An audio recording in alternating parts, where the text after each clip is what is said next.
Part ১, আল্লাহর উপর পূর্ণ বিশ্বাস। একজন প্রকৃত মুসলিম সব সময় আল্লাহর উপর ভরসা রাখে। সে জানে যা কিছু হচ্ছে সব আল্লাহর ইচ্ছায়।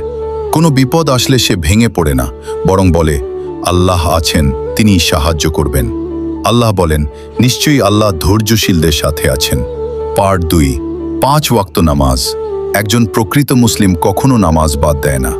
নামাজ শুধু একটা ইবাদত না, এটা আল্লাহর সাথে সম্পর্ক।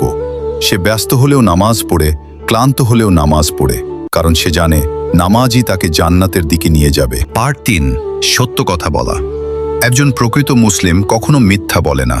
সে সবসময় সত্য কথা বলে, ইভেন যদি সেটা তার বিরুদ্ধে যায়। কারণ নবী সাল্লাল্লাহু আলাইহি ওয়াসাল্লাম বলেছেন, সত্য মানুষকে জান্নাতের দিকে নিয়ে যায়। পার্ট ৪, অন্যের প্রতি দয়া। একজন প্রকৃত মুসলিম মানুষের প্রতি দয়ালু হয়। সে গরিবদের সাহায্য করে, অসহায়দের পাশে দাঁড়ায়।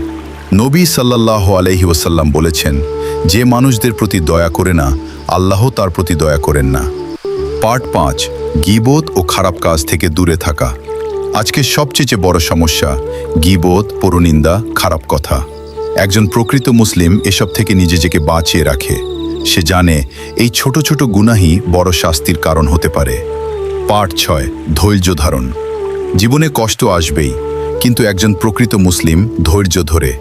সে জানে প্রতিটি কষ্টের পেছনে আল্লাহর পরীক্ষা আছে, আর ধৈর্যের বিনিময়ে আছে বিশাল পুরস্কার। পার্ট ৭, ভালো চরিত্র। পার্ট ৭, ভালো চরিত্র সবচেয়ে গুরুত্বপূর্ণ গুণ। ভালো চরিত্র। একজন প্রকৃত মুসলিম মানুষের সাথে ভালো ব্যবহার করে, রাগ কম করে, ক্ষমা করে দেয়। নবী সাল্লাল্লাহু আলাইহি ওয়াসাল্লাম বলেছেন, সবচেয়ে উত্তম মুসলিম সেই যার চরিত্র সবচেয়ে ভালো। তাহলে বলুন, আমরা কি সেই প্রকৃত মুসলিম?